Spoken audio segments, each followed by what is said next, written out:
shoulder on your own.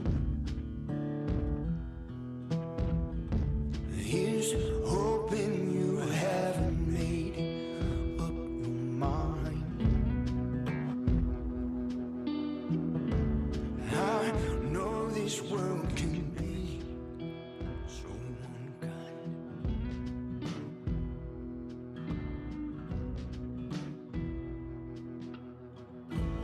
There's another way down. Turn around. Come with me inside.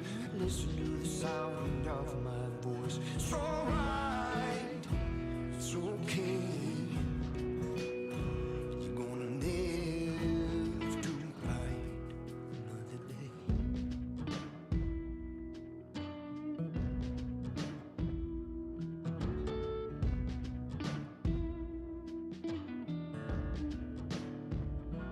That ain't water.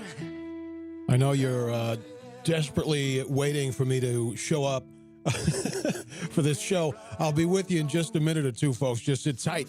It's cold, concrete beneath your feet.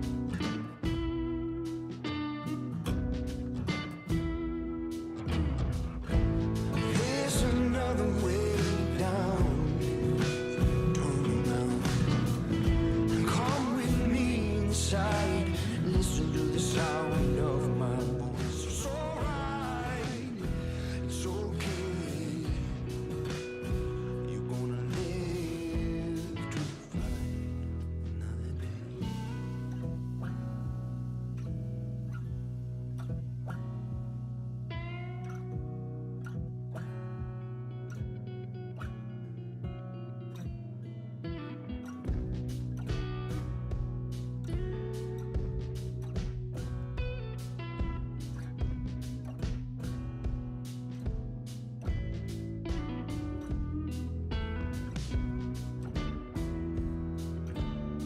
Gonna be with you in just a minute, folks. Just sit tight. I know you're super excited right now.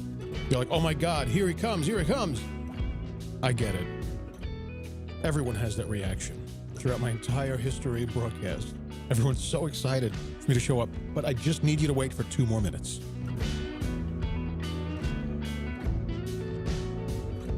That ain't water. That ain't water.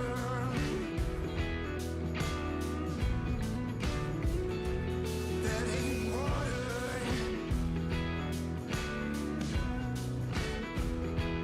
That ain't water.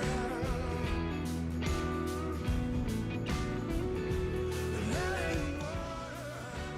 I'm just adding the stream to the Discord server. If you don't know, you ought to know. We've got a Discord community going, the Firebrand forum.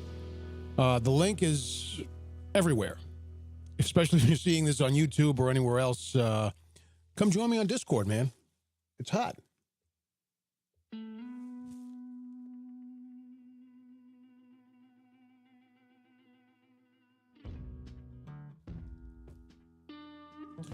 The thing is, I have a channel on my Discord called The Studio.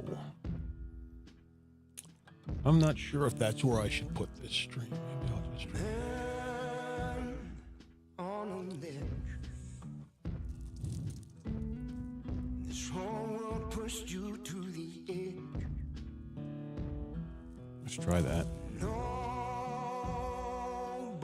knows all the pain you shoulder on your own. If you're interested in joining me on Discord someday, I believe the URL is discord.gg/Firebrand.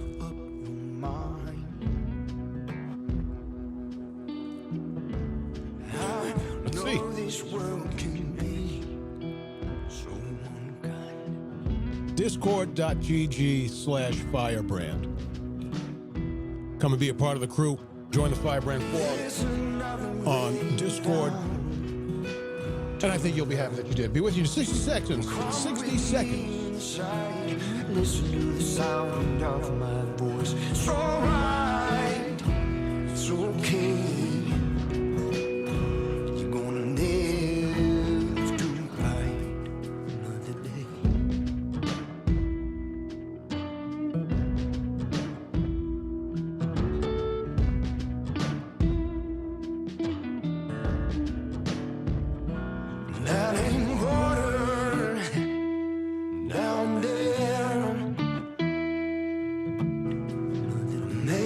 fly on his own through thin air. It's cold concrete beneath your feet. Listen to me. When I put on this headset, when you see me do this, or here's extra drama. Watch this. It doesn't work as well with this microphone arm. I may go back to the old school mic arm that I had. But check this out. Watch this.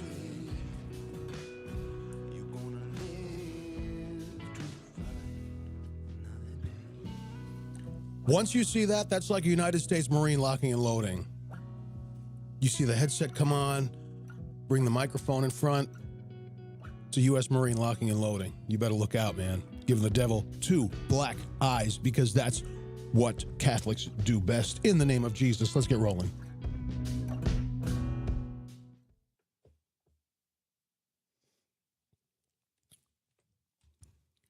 Will he select the right track the first try? Let's see.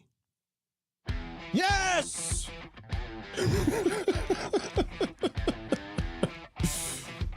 Everyone catching this on demand is going to be like, what the hell just happened? Oh, you missed it. This is why you got to catch the live shows. Welcome one and all. Welcome to Firebranded. I am your host, TJ Haynes, the undisputed technician of the truth. And today we're talking about truth that's too hot to handle. We're talking about Pope Leo is concerned about generational rupture in how we pass on the faith. He also has a few things to say about the joy of evangelizing. I got to tell you, I'm not sure I'm on board with that. 30 years an evangelizer, I've got a few things to say about that. We'll get into it. I'm also talking about immigration and ICE raids today from the Catholic perspective, and talking a little bit about the church's response to it and how the church is, talking about it, dealing with it. We're not going to go a whole lot of time on that. And then I'm going to show you a video of an ICE arrest, and I'm going to show you why we need to think twice about shouting for justice, justice, justice when talking about rounding up illegal immigrants. And then we're going to round it out nice and lovely with a new segment that I am calling The Fathers Know Best. This is something that I've been doing for quite some time, actually, in my newsletter, on Discord.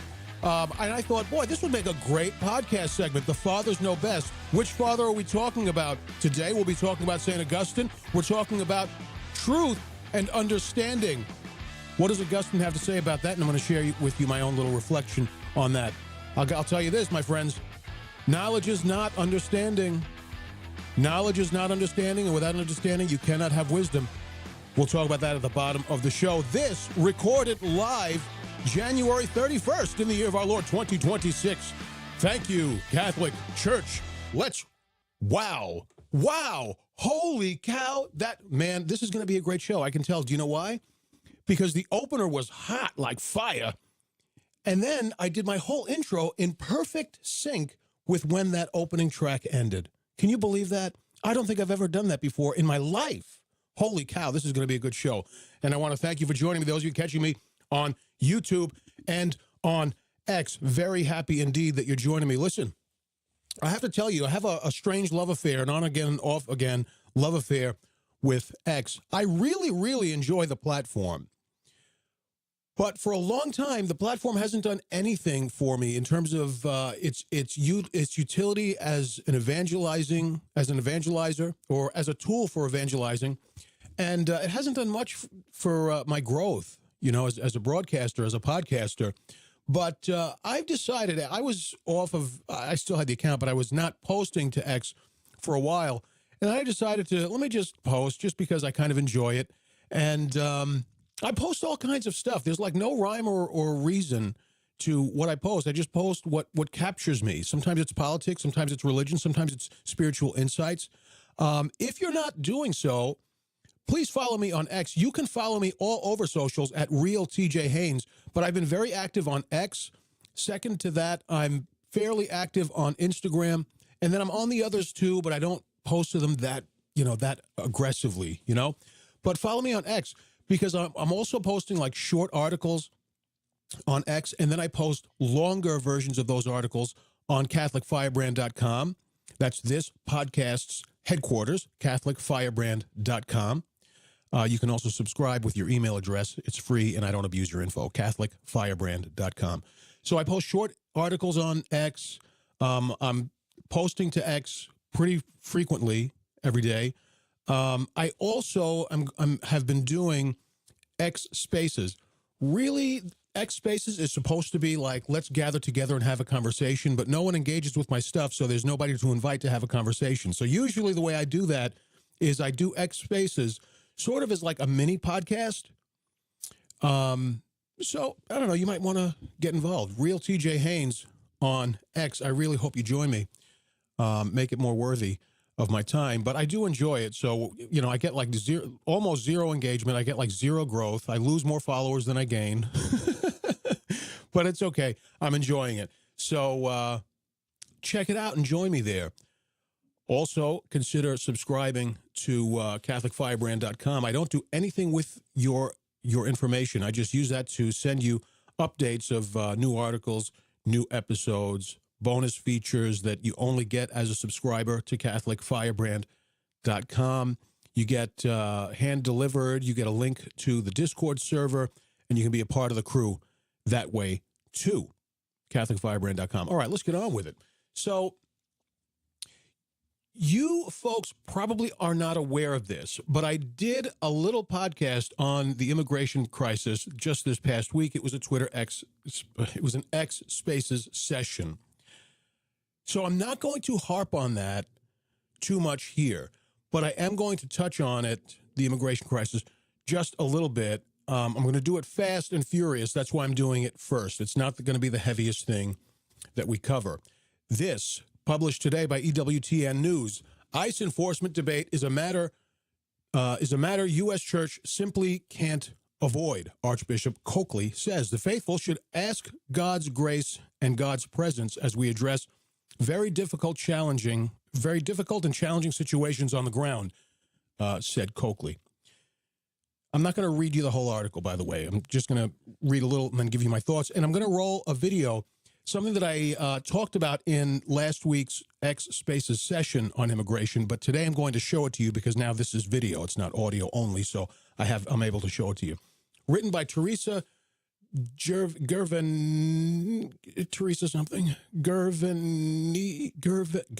now I have to get this name right. Now it's a vendetta. Gervasini. It's either Gervasini or Gervasini. Teresa, you have to do something with that last name. Change it. Smith is a good name. Easy to say in front of a microphone. Easy to recognize. People remember you. And if you ever embarrass yourself, there are a billion Smiths in the United States. So if anyone Googles Teresa Smith, there's going to be a billion of them coming up. If you ever embarrass yourself and you don't want to be Googleable, that'd be a great way to do it. Your name right now, Gervasini, there's only you. You're the only one in the United States of America with that last name. Very Googleable. So just saying. Archbishop Paul Coakley said immigration remains a high priority for the United States Conference of Catholic Bishops. Now, the reason I'm getting into this, by the way, is I'm not too satisfied with the church's response and opinions on this issue. So listen tight. In a January 30th interview with EWTN News in Depth, Coakley discussed the unrest taking place in our cities, particularly in Minnesota, and the violent outbreak following the recent death of Alex Pretty, the man shot and killed by federal agents. And as you know, folks, there was a woman, I can't remember her name, God forgive me, a woman, I think a week or two before that, who was also shot and killed by ICE. The incident marked the second death by, well, there you go, the incident marked the second death by federal agents in the city. Renee Good, that was her name, was shot and killed on January 7th during an ICE protest. Following Pretty's death, Coakley, president of the USCCB, called for his brother bishops and priests across the United States to offer a holy hour for peace. Now, if you're following me on X, you should check my feed because I posted a short article about that letter. Maybe I can just give you, I'm not going to read it, but just to preview like the title and stuff. Give me a second here. But I also posted a longer version of that article on CatholicFirebrand.com. Even if you're subscribed to CatholicFirebrand.com, you probably don't know about that yet because I haven't sent a new newsletter informing you about it, but it is on the website, okay? So go here. Man, I'm posting like a firecracker lately on here. Okay, so the article on X, it's a short article. I don't do long stuff on X, but these are much longer than just posts, okay? It's a short article. Coakley calls for holy hour for peace. But calls for holy hour of peace, but does it tilt left? Does his letter tilt left a little bit? On first pass, it truly does tilt left a little bit. And this is what the article is about. If you look at the letter carefully, you'll see it's actually pretty balanced, but it does seem to pander to political liberals in that it doesn't do enough to reflect and represent genuine concerns by conservatives. You'll find that article on my X feed, Real TJ Haynes. You will also find it on CatholicFirebrand.com. Even though it hasn't gone out in a newsletter yet, it's on the website. You can check it out. I think the article on EWTN News continues. I think in view of the anger, the violent reactions that are taking place, we felt prompted to try to change the tone of the conversation and call people, not necessarily to avoid any kind of public witness, so like the demonstrations are public witness.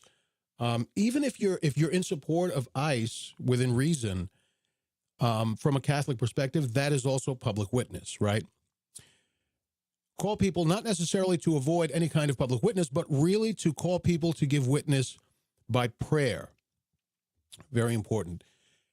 Now, my issue with the church's response to this is that the church, the Catholic mind on immigration is basically this. A nation has a right to its borders. A nation has a right to have laws and to enforce laws that protect and enforce its borders. That's just true. Pope Leo has also kind of said that, not as explicitly as I'm saying it, but pretty clearly. Pope Leo himself said no one is calling for open borders, and indeed the church is not calling for open borders. Also of note, the borders are not closed. People have to realize that the borders are not closed. So ICE actions are not aligned with the closure of the border. The borders are still open, but through a front door. The border is not open through a back window or through a secret entrance down into the basement, down through the basement, okay? Something to remain aware of. Now, that's the church mind. I often feel, however, that whenever individual bishops, not Coakley, not that I'm aware of, but frequently when individual bishops talk about this, they really are talking about it almost exclusively from the perspective of mercy, right? We have to be good to the stranger. We have to protect the stranger, provide for the stranger, and so on and so on. Some go so far as to say, remember, the Holy Family were immigrants in Egypt. No, they were not immigrants in Egypt. The Holy Family fleeing to Egypt is the same as someone fleeing from Michigan to Montana, because Egypt was part of the Roman Empire. So we hear some things from some individual bishops like that, some things like that from individual bishops. Often, I feel like the church hangs out to dry people who are more conservative on this issue. Also, people who are more conservative on this issue tend to be a little merciless when it comes to this issue, a little bit merciless. I'm going to show you a video in like 60 seconds that demonstrates this, okay? In the video, we hear something emblematic of what many, not all, of course, but many on the conservative side of things tend to engender. No mercy. Father, what's his name? Father Altman himself said, no more mercy. We hear this tone a lot. Pack them up and ship them out. Better be careful what you ask for, because if that's how we're approaching this issue, how do you know that you won't be judged with the same rigor and strictness when you meet Jesus at Judgment Day. And Judgment Day isn't 1,000 years away. Judgment Day first happens when you die, when you face Jesus. That's not 1,000 years away. That could be tomorrow. Could be tonight. Right? Be careful how you judge, because the measure by which you judge is the measure by which how you will be judged. People need to keep that in mind. So I do feel like the church often takes, I don't like using left and right when talking about the church, because the truth is really, the truth encompasses the whole. There are people on the left, or the left does have some of the truth. See, the truth is not fragmented. The truth is whole when it comes from God. But when it manifests in the human order, it gets screwy. It doesn't change. Our orientation to it changes. So the truth manifests on the left, on the liberal side of things, whether it's political, theological, whatever. The truth manifests on the left, but not in total. The truth also manifests on the right, but not in total. The church teaches the whole truth insofar as it's capable of understanding it, which is pretty deeply. So when we're talking about the truth as taught by the church, because the church teaches what God teaches, and God is the truth itself, or truth himself. So when the church teaches a truth, it's going to teach some things that you'll find in liberalism, whether it's political, theological, whatever, and it's going to teach some things that are true in conservatism. And it reconstitutes it, and it creates a whole truth that's sort of left-leaning and sort of right-leaning. You understand? Because the church teaches the truth encompasses the whole truth that you find everywhere scattered in the human order. Okay? Just had to catch my breath there. So that's the church's position. But often I feel individual prelates tend to lean more left on this, and I wish they wouldn't, because it is not crazy to say we have a right to enforce our borders. That is not crazy. It is not crazy that I don't want illegal immigrants passed out in my front yard where my children play. That is not crazy. It is not crazy that at a meat packing plant in, I think it was Omaha, I talked about this in the last episode, that X Spaces session. It's not crazy that 80 illegal immigrants were employed at a meat packing plant in Omaha, some of them for years, okay? ICE came and arrested them.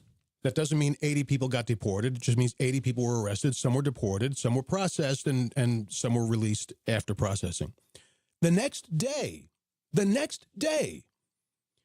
that meat packing plant was filled with applicants from locals, filled with applicants who were locals looking for a job. It is not crazy to say, shouldn't locals have first dibs at those jobs if they're willing to do them? 80 people got heisted, and people flooded the place the next day looking for work. Isn't that just? Isn't that just? So more often than not, I feel like the church leans left because the church is leaning in the direction of mercy, and I believe God also leans in the direction of mercy, but God does not forget justice. God does not forget that things should be the way they should be in the order of the truth, in the order of justice. Sometimes I think the church reaches so far to take a position of mercy that it winds up leaving conservatism, whether it's political, theological, doesn't matter, out to dry. Just give me a second, folks. I got to check something. There we go. Give me just a second. Okay. As you know, I do this from home. Sometimes I have to check things that are going on. And sometimes I have to hide what I'm doing because I don't want you to see everything in my environment. Okay, so let's continue. Let's go to this video talking about justice and mercy. This is a video that I saw on X that really kind of disturbed me. Let's chit-chat about it. If this will work without a hitch. I think it's this. Oh my God, everything is going exactly according to plan. Now, I want you to look at this post. Just in, agents smashed the window of an illegal's car in Minnesota and yanked him out. And he goes on to say, more of this. Do not back down, ICE. More of this. More of what exactly? Let's have a look at what he's calling for more of. Hey, move her out, move her out. Man, go home with the baby.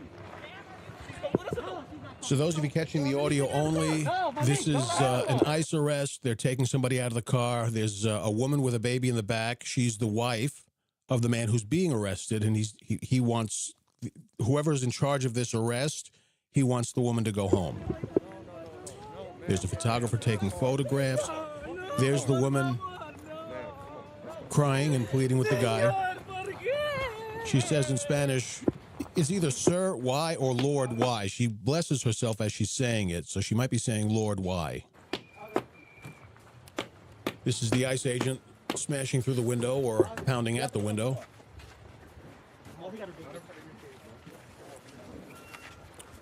Pulls the guy out of the car.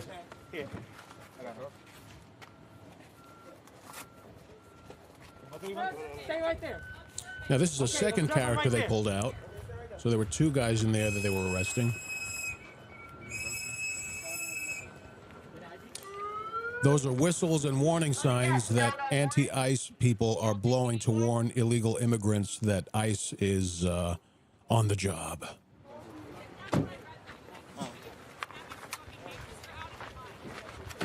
Leave her because she got the baby. It says, leave her because she has a baby.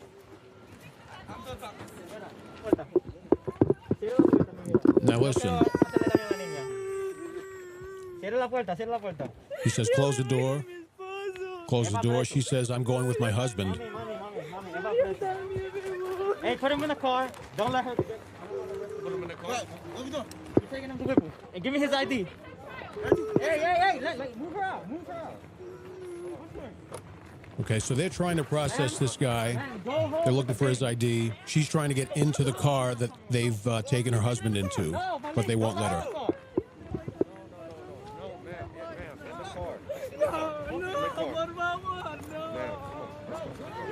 Señor, ¿por qué?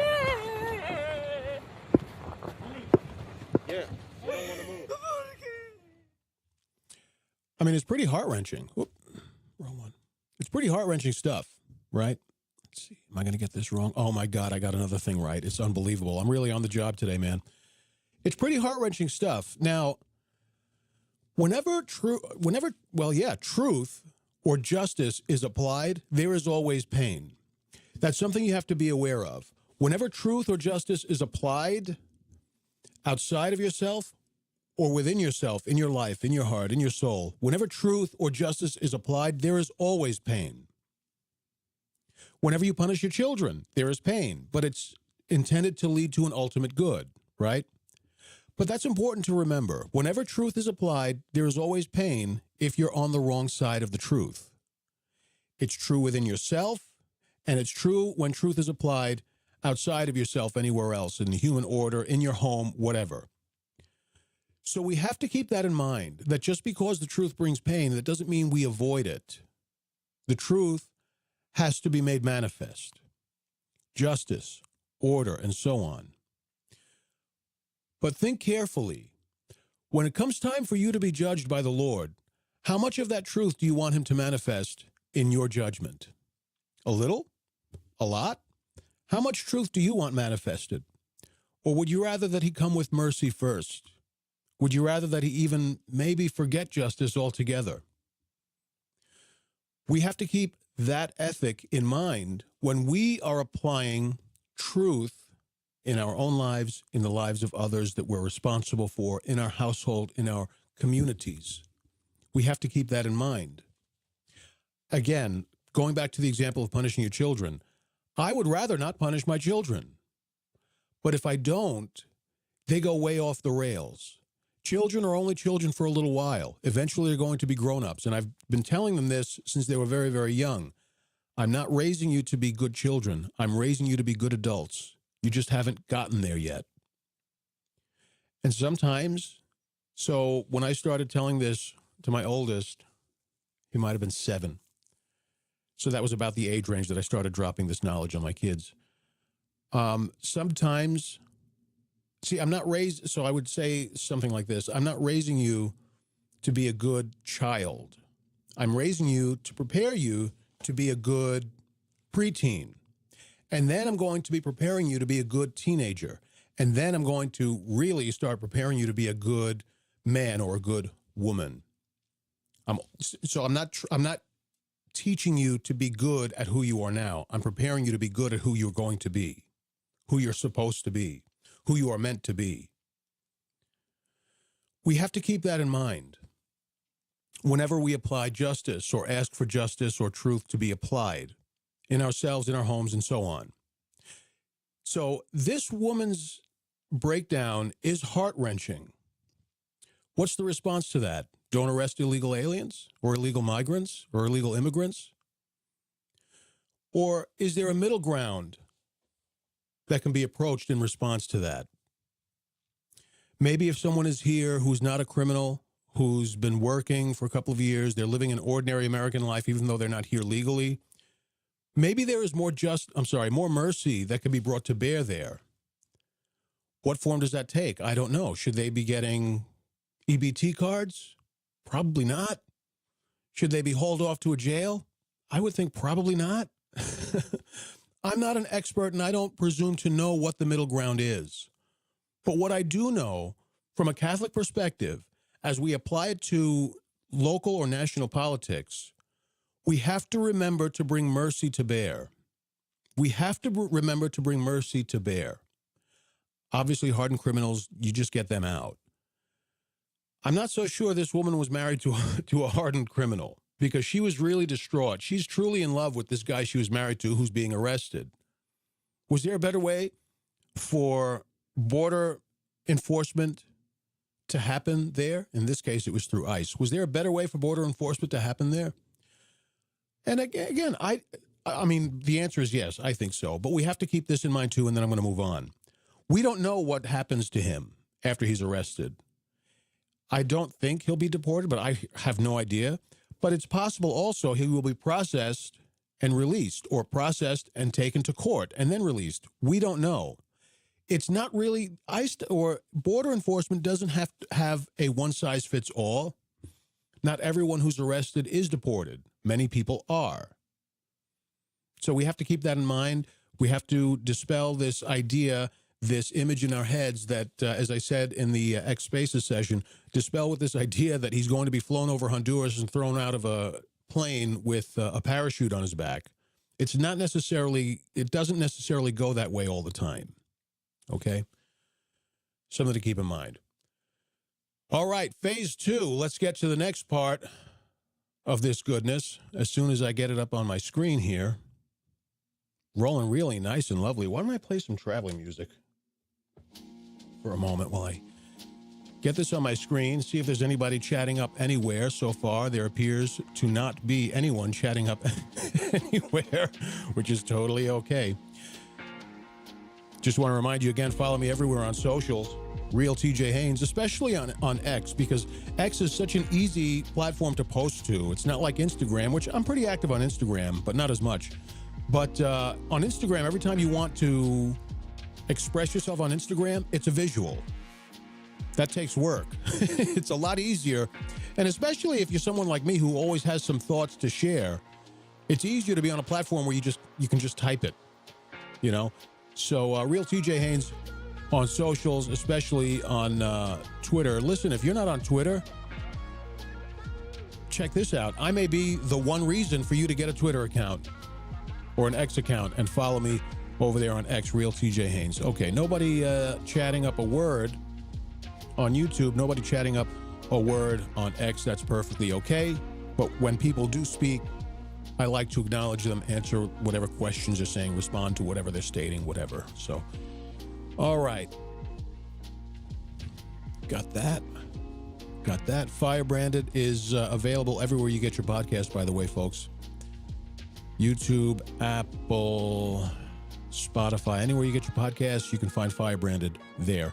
Firebranded is one word, by the way, because there are a couple of other podcasts with the name Firebrand. So just to make the URL simpler and to set my podcast apart a little bit, I made it one word, Firebranded. Okay, so there's no space in there, even though technically there is a space in Firebranded. Just saying. Chris of St. Patrick says, I'll get a membership once the option is available. Membership to what? Not sure what that means. A membership once the option is available. Not sure what that means, Chris of St. Patrick. Yeah, not sure what that means. I can't even make something up in response to that. A membership. Oh, maybe you mean a membership on YouTube. Yeah, that option will not be available on YouTube, not for me, until I get like 1,000 followers or subscribers. And I think it's, I don't know, a few thousand. Yeah, YouTube, he's saying.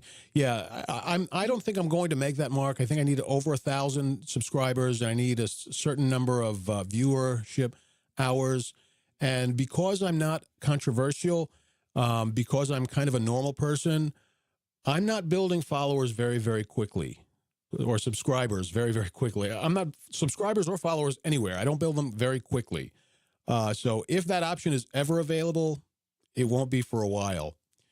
But I do encourage you to subscribe to CatholicFirebrand.com. That'll at least get you the newsletter and updates and exclusives and stuff. And you can be a part of the crew that way.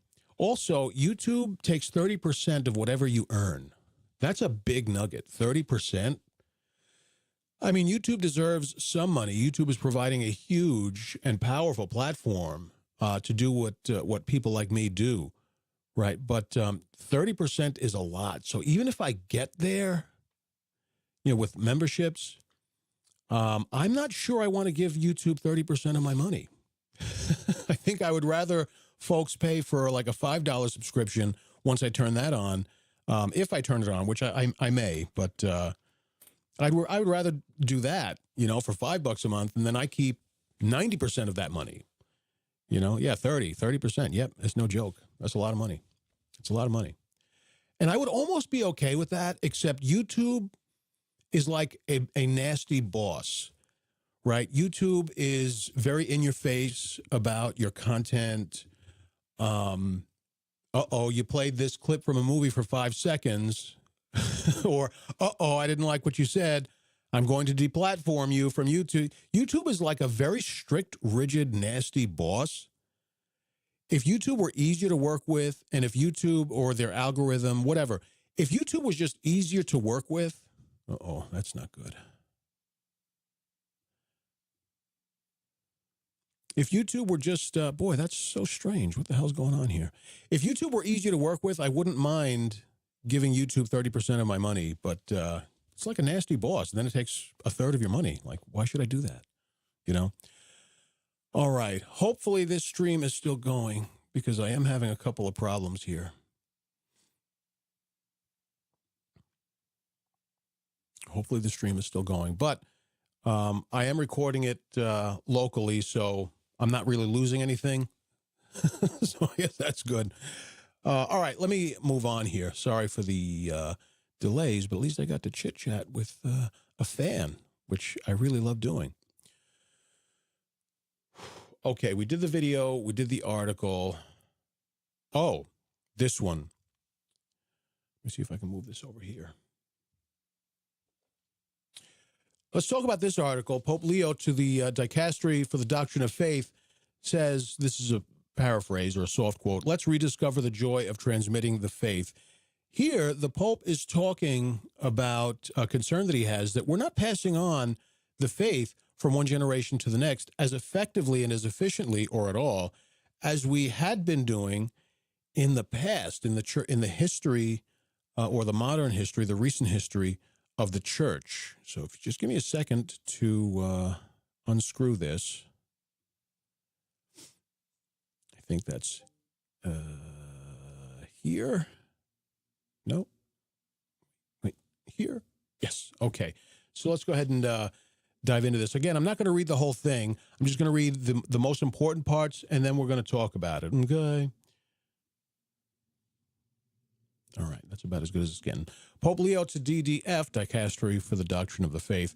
Let's rediscover the joy of transmitting the faith, written by Deborah Castellano-Lubov from Vatican News. Pope Leo the 16th, 14th. Sorry, I'm a little off on my Roman numerals. Pope Leo the 14th. You would think I would just remember which Pope Leo he is, but that always slips my mind. Pope Leo insisted that the transmission of the faith is a matter of great urgency in our time when addressing the plenary assembly of the Dicastery for the Doctrine of the Faith on Thursday in the Vatican. Greeting the members of the Dicastery, the Pope said he was well aware of the valuable services they carry out, blah, blah, blah, blah, blah, blah, blah, blah, blah. Addressing the DDF officials, the Pope said, your task is to offer clarifications regarding the doctrine of the Church. For those of you who don't know, that's what the DDF is for. Okay, I'll say it again. To clarify questions or matters or confusion, to bring clarification regarding doctrines of the Catholic Church. Okay, that's basically the doctrinal office. Okay? Expressing gratitude for the documents of let me just fast forward because this is going to get boring quick. I'm fast forwarding to this section here. Amid indifference, rediscover the joy of evangelizing. Indeed, Pope Leo insisted, we cannot ignore the fact that in recent decades, a rupture has occurred in the generational transmission of the Christian faith among the Catholic people. A rupture has occurred in the transmission of the Catholic faith, especially in context of ancient evangelization. The number is growing of those who no longer perceive the gospel as a fundamental resource for their own existence, particularly among the younger generation. So let me simplify that. The Pope is basically saying we're not handing down the faith as efficiently as we used to. This is especially worrisome or worrying when you look at the whole history of evangelization in the church. Okay, we used to pass it down like it was gold. Now we pass it down like it's, I don't know, a piece of paper with a nice coloring on it. Sort of valuable, sort of cute, but not that important. That's what he's talking about. This is of particular concern among younger generations. He also lamented, as I go back to the article, he also lamented how many young men and women live without any reference to God or to the church, noting that while this causes us believers great sorrow, it must lead us to rediscover the sweet and comforting joy of evangelizing, which lies at the very heart of the life and the mission of the Bride of Christ. So first, let me get into what he said and then offer a little bit of pushback. For some reason, and the reasons are pretty complex and layered, Catholics, my generation and maybe one generation ahead of me, don't consider the faith to be that important. I think as secular culture became more and more Christianized, as I put it, so you have, for instance, politicians who say moral things, even though they're dirty scumbags. They say things like, love one another, love is love, we got to love everybody, take care of your neighbor. Well, that sounds very Christian. So because the truth starts with God, of course, comes to the world through the Christian faith, voiced by the Catholic Church, defended by the Catholic Church, it has so saturated the secular world that now you get secular people talking a little bit like Catholics. But it's not actually the truth. Love is not true, for instance. But you have the word love in there, so it's almost sort of like the truth. Close enough. Bingo. So because it almost, in other words, religion almost seems unnecessary because they're getting the same message elsewhere. And they're getting messaging that's harder, has backbone. Often the messaging they receive from the church, parish level, diocesan level, global level, doesn't matter. Often the messaging from the church seems to have no backbone. I'm not saying it doesn't, and I'm not saying it always doesn't, but it seems to have no backbone. Okay? That's a problem. That's a problem. So people think the faith is not that important. And they also begin to think that, sorry, someone called me now. My brain is distracted. They also seem to think it's not that important. And also the messaging seems like in itself, it is not that important. We can get the same messaging from the secular world. So now people regard religion and faith almost as furniture to their lives rather than the house itself. Furniture. It's subjective. I like it. I don't like it. I can pick and choose which one I want. I can furnish my whole house, and if I get bored with it, I just throw it all out and get something else. So people are not handing it down like it's important.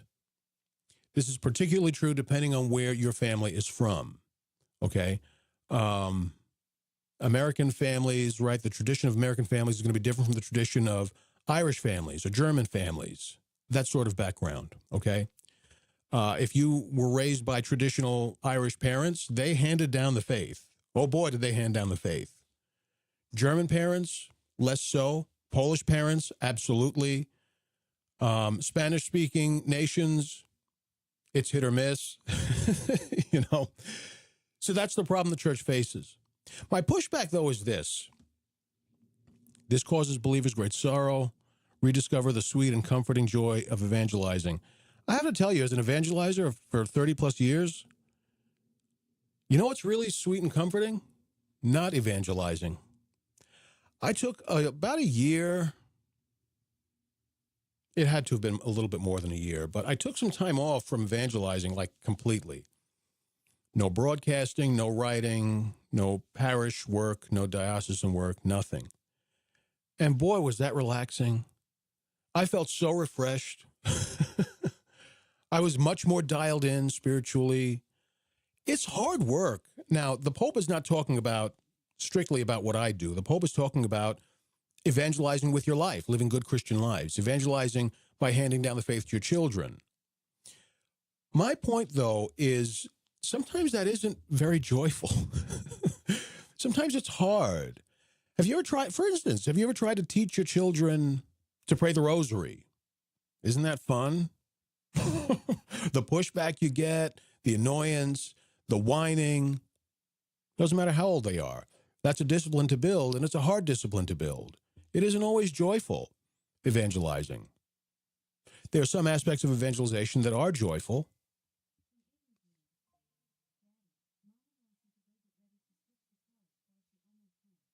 Hang on a second. I just got an Alexa announcement.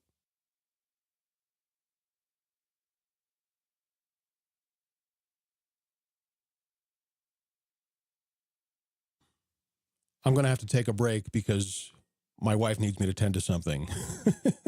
Modern evangelization. Didn't I tell you it's not always joyful? I'm going to take a break, but I'm going to finish this point. And after I take the break, we're going to talk about a message from St. Augustine on truth. It's going to be the first time I do this segment called The Fathers Know Best. I'll do that after the break. Let me finish my point here. Evangelization isn't always joyful. Sometimes it brings a lot of pain, right? The resistance that you get, the nature of the resistance that you get, which is different from children as it is from adults, different from adult to adult, the nature of the pain that you get.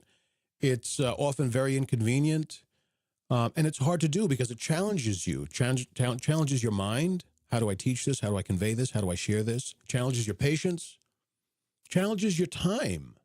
Right? The time that you spend evangelizing, whatever form that takes, is time you're not spending relaxing, playing with your children, whatever it is. Obviously, you have to prioritize your family, but you know what I mean. It's taxing and it's painful, but you have to do it anyway. On a small level, on a great level, we have to do this because it's similar to what I say. Who is praying for the poor souls in purgatory now that everyone thinks as soon as you die, you go to heaven? Now there's nobody praying for them, right? Well, who's evangelizing when everybody thinks evangelization is not necessary because the church is not important? It's nice, but it's not necessary. The faith is not necessary. You get the same moral messaging from secularists. Well, who's left to evangelize when the whole world thinks that way? Okay, so I'm going to take a short break, okay, maybe 5 minutes, maybe a little bit more. But I don't want you to leave, okay? Don't leave on me. I'm going to take a short break, and when I come back, we're going to do the first The Fathers Know Best segment, talking about the Father today. I'm going to talk about is St. Augustine, and talking a little bit about truth and its importance, to the difference between truth and knowledge and understanding. Going to do that when Firebranded returns. Give me 5-10 minutes, folks. Don't go away.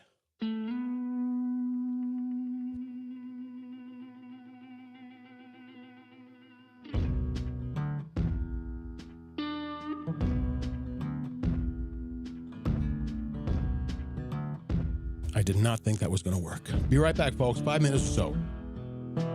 Man on a ledge. This whole world pushed you to the edge.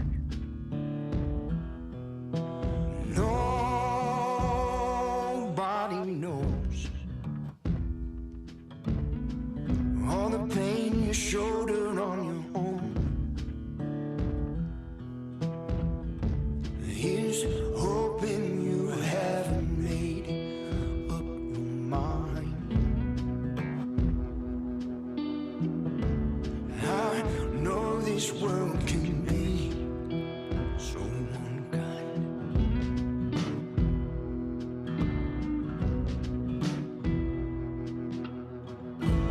There's another way down. Turn around. Come with me inside. Listen to the sound of my voice. It's alright. It's okay. You're gonna live to fight another day.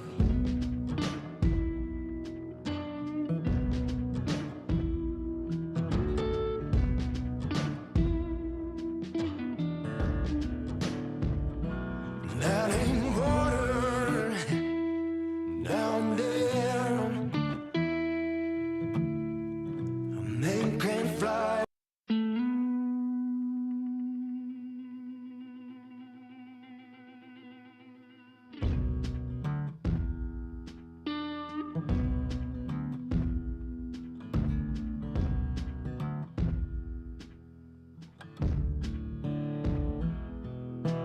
Man on a ledge.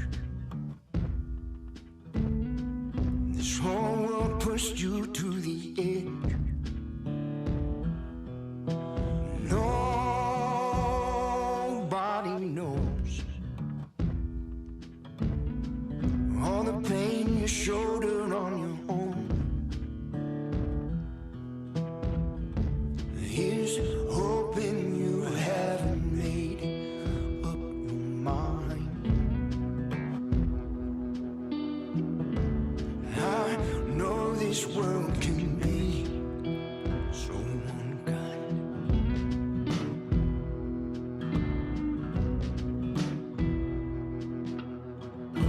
There's another way down. Turn around. Come with me inside. Listen to the sound of my voice. It's alright. It's okay. You're gonna live to fight another day.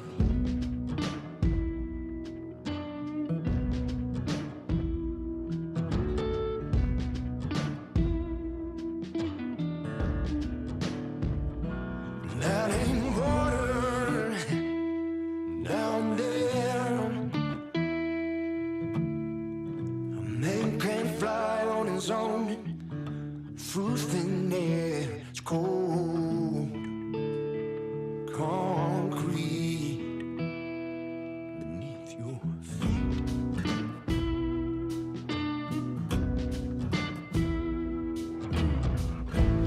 There's another way down.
Coming back at you, Catholic Firebrand, TJ Haynes, and the undisputed technician of the truth returning to you live today on YouTube and X. Thank you for joining me, talking about truth that's too hot to handle. If you missed it, you better catch the on-demand version because it's going very, very lovely.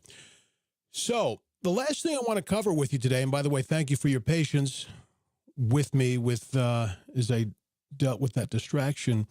While I get this on the screen, just want to remind you, in case you haven't heard this in a past episode, which I announced once or twice, I'm going to be doing video podcasts less because they're very painful to do. I don't have a crew of people here helping me. It's kind of a sophisticated setup, different platforms and stuff and switchers and all kinds of things. So because it's a sophisticated thing, there's a lot that goes wrong. There are a lot of layers that can get screwed up. The setup, if everything works perfectly or not, the setup is a little bit painful. And then by the time I'm on the digital airwaves, I'm already stressed out from the setup.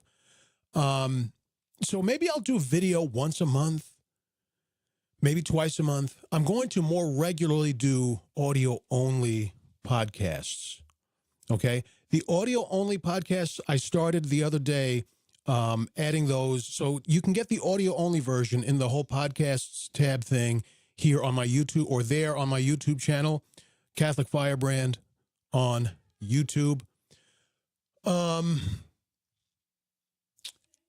I don't know how I'm going to do live audio yet other than X spaces, but there's times like now that I'm like, damn, I wish I weren't doing video. This is such a pain. Video is a pain. Doing it live is a pain.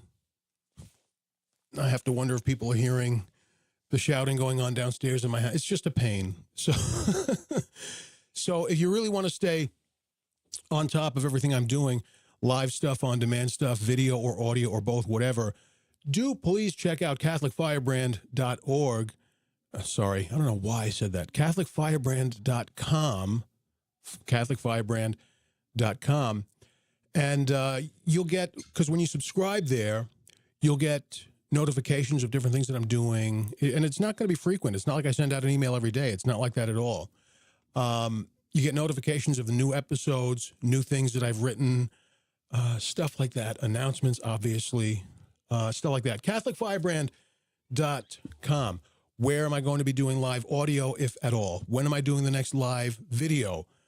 Whatever. CatholicFirebrand.com. Put your email address in there. I don't spam you. I don't share your information. But it's the best way for you to stay on top of what I'm doing, where I'm moving and shaking, sticking, and floating around. All right? Okay, let's get into this now. Finally.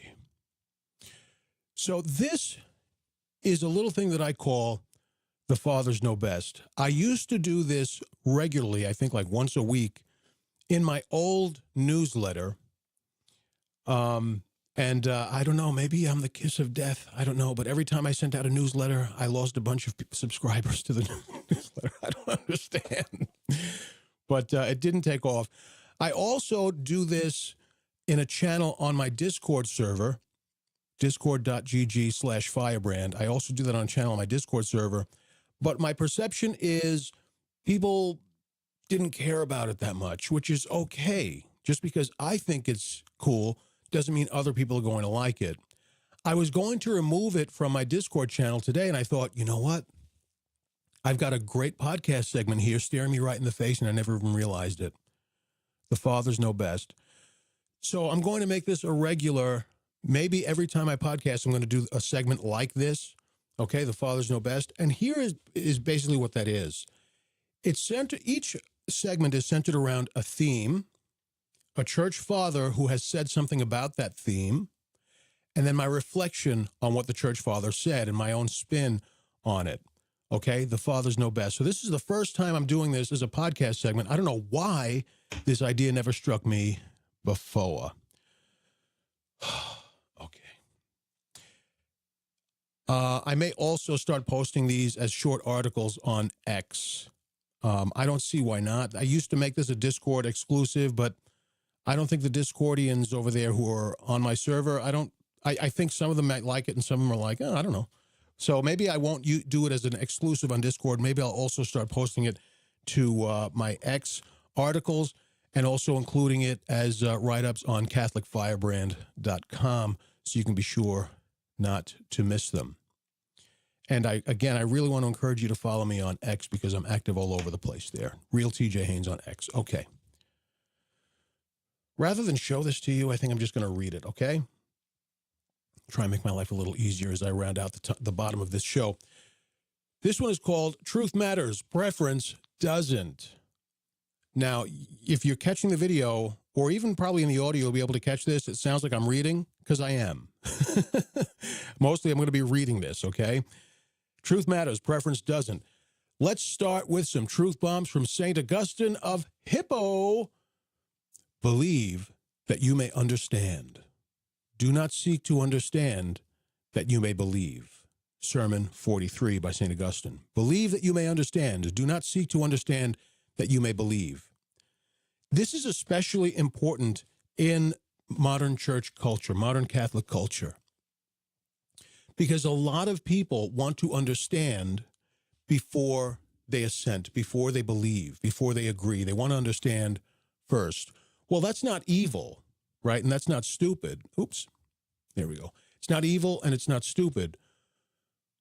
But it may be a little foolish because truth often is not easy to understand right out of the gate. Sometimes truth takes time to understand. Sometimes it takes weeks, months. Sometimes it takes years. There are things that I believed at 14 simply because the church taught it, but I didn't understand it. And I would continue to not understand it for many, many years later. Believe that you may understand. Do not seek to understand so that you can believe. You have to believe first. Understanding will come later with the development of your mind, the illumination of your intellect by grace, context and lived experience. Sometimes that brings us to an understanding. Okay? Believe what the church teaches. Don't wait to understand it. And believe it even if it seems to make no sense. Obviously, it's okay to analyze, to question. Obviously, that's okay. But believe first, and understanding will come. Next quote, if you believe what you like in the gospel. Now, in this case, folks, I did 2 quotes and then the reflection. Usually I'll do one extended quote and then a reflection. But today, this one, I have 2 quotes. If you believe what you like in the gospel and reject what you don't, it isn't the gospel that you believe, but yourself. That one's kind of obvious, right? Especially if you're a practicing Catholic. That's something you don't need explained. If you believe what you like in the gospel and reject what you don't, it's not the gospel you believe, but it's yourself. A lot of people do that. They pick and choose what they believe in the gospel. If you think it's only modernists or the modernized who do that, you are sorely mistaken. Because there are people in the church, there are people in the center who do that to some varying degree, and there are people on the right in the church. I see it all the time. I'm admonishing this in people all the time on the right in the church, believing what they want in the gospel.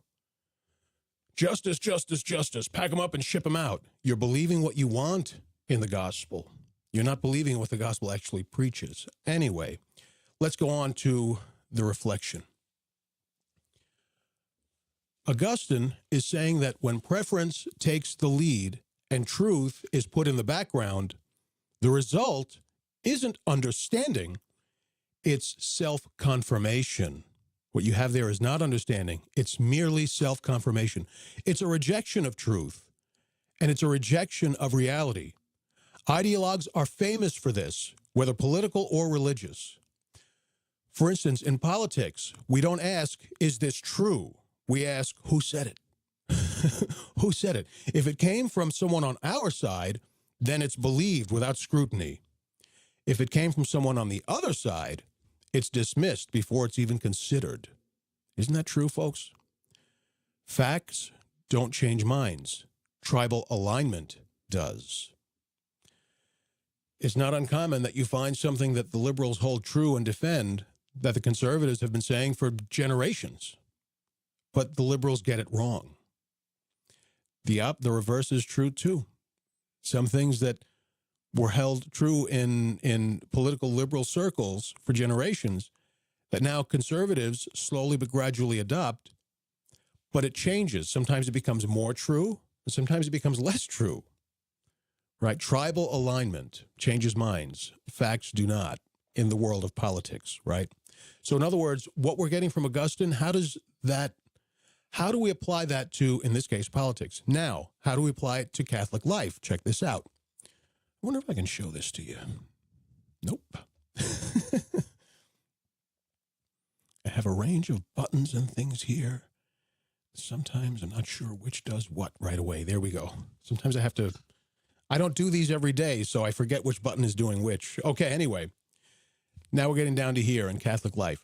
Certain doctrines get put on trial. Teachings on sexuality, marriage, judgment, repentance are treated like suggestions or opinions rather than the truth. Scripture is quoted when it comforts, and it's tossed away when it confronts. Scripture is quoted when it comforts, and tossed away when it confronts. Oh boy, ain't that the truth. In media consumption, how does this manifest? We're devoted to outlets that tell us what we already believe. I'm conservative, so I watch Fox News. I'm more progressive or liberal, so I watch CNN and MSNBC. I only get Catholic news from, Vatican News. Or I only get Catholic news from LifeSite News. Oh boy, is that a freaking mistake. You understand how it comes to bear? We're devoted to outlets that tell us what we already believe, and we reward them with our trust. Not because they're necessarily trustworthy, but because they're emotionally validating. They're telling us what we want to hear, so they must be truthful. Because after all, what they're saying speaks to what I've always believed, right? Whether you're on the right or on the left, this is a risk. Go back to Augustine. If you believe what you like and reject what you don't, I'm just modifying it. If you believe what you like and reject what you don't, it's not the truth that you believe, but yourself. Let's continue. This is exactly Augustine's warning in action. Once preference because that's the theme, right? It's preference over truth. Once preference becomes the standard, once preference becomes the standard, belief turns into curation. We don't receive truth, we cherry pick it. We choose preference over truth, and we do so to our own peril, because truth will not be ignored for long. Reality hits back, and hard. People hate the truth. For the sake of whatever it is, they love more than the truth. They love truth when it smiles warmly on them, and hate it when it rebukes them. I think that was also St. Augustine. That sounds far too smart for me, but I forgot to cite where I got that from, but I'm pretty sure that was Augustine. People hate the truth for the sake of whatever it is they love more than the truth. They love truth when it smiles warmly on them and hate it when it rebukes them. Pretty powerful stuff. So I delivered this as Augustine's warning against the current paradigm of preference over truth. Folks, we especially do see this in the Catholic world. And it's the most disturbing thing in the Catholic world because we're supposed to be the ones who love the truth, right?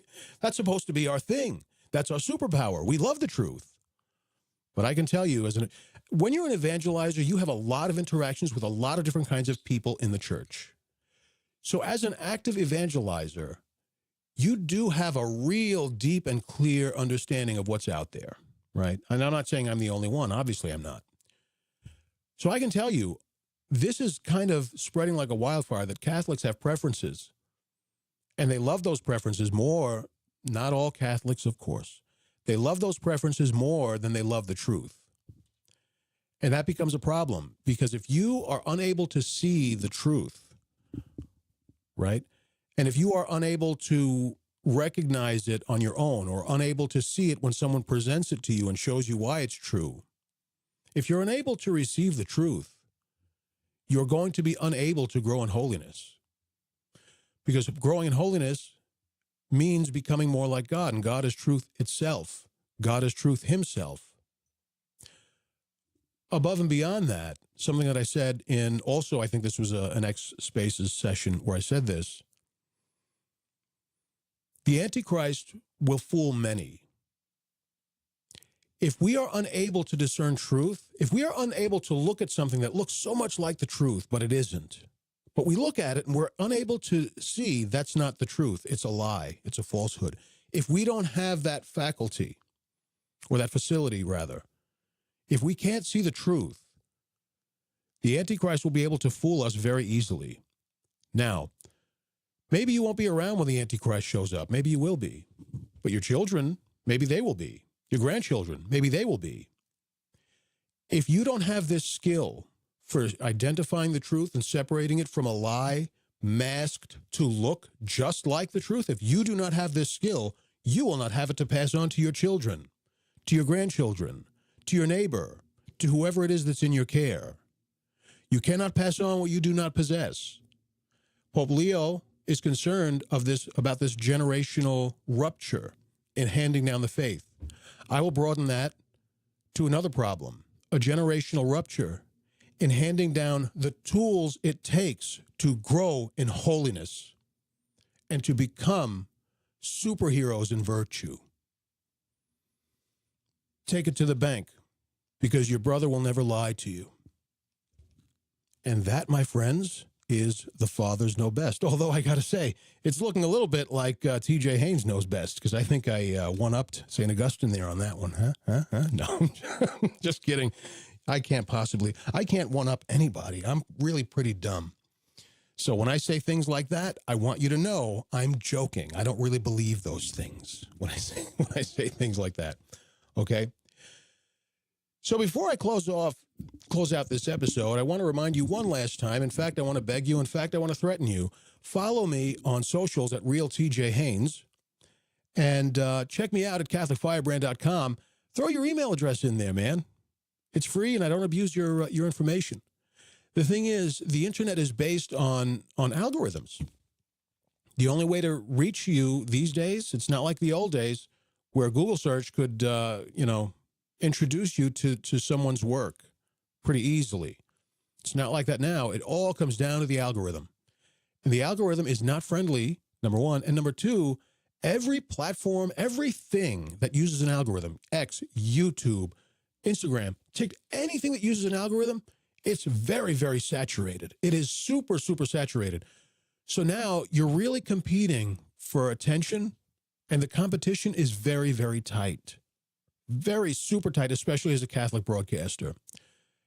The best way I can think of to get around that is that newsletter, CatholicFirebrand.com. Now, I have content. I have articles there. I have exclusive commentary that you only get as a subscriber to that website or to the newsletter. So there's stuff there, but it's also where you go to sign up for the newsletter so that you stay in the know. You don't have to rely on an algorithm. Maybe the algorithm will tell you where I'm starting to do a live show or where I'm posting, whatever. Maybe the algorithm will tell you this update. Maybe it won't. Usually it won't. But if you sign up for the newsletter, you get notified every time of member exclusives or news and updates and stuff like that. If I get deplatformed from YouTube, which would not shock me at all, if that were to happen, where can you find me next? Well, I can't go to YouTube to tell you. Can't go to socials to tell you because the algorithm probably won't send it to you. Less than 1% of the people who follow me, for instance, on X, less than 1% of the people who follow me see anything that I post. Less than 1% of the almost 3,000 people who follow me. So let's not rely on an algorithm. Don't rely on a middleman. CatholicFirebrand.com. Throw your email address in there. Be a part of the crew.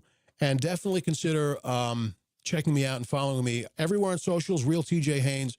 But also, I've been super active. I've been doing a lot of interesting stuff on X, and I really hope you follow me there. Even if you're not already on X, you're like, yeah, how do I? X is full of morons.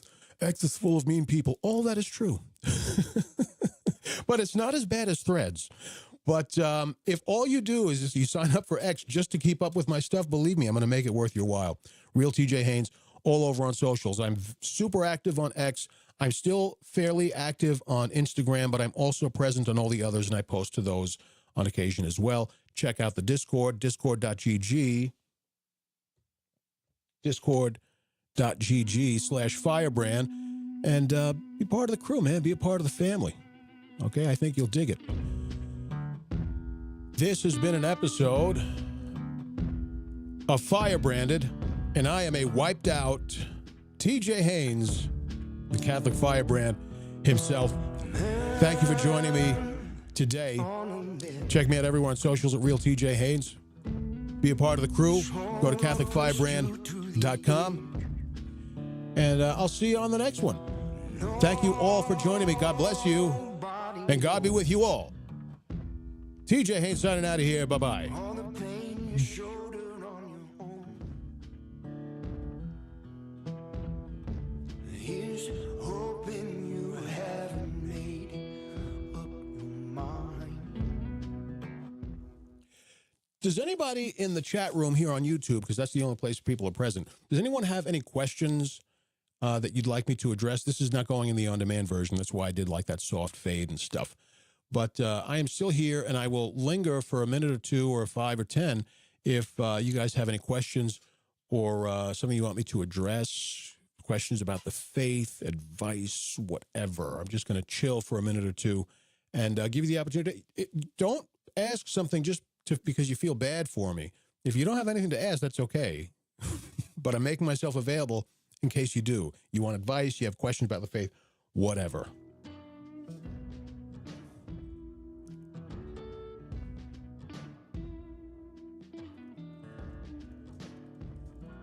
That ain't water down there.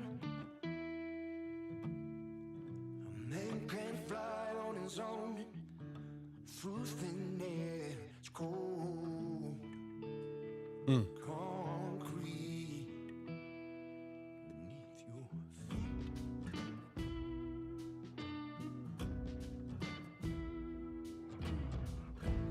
There's another way down.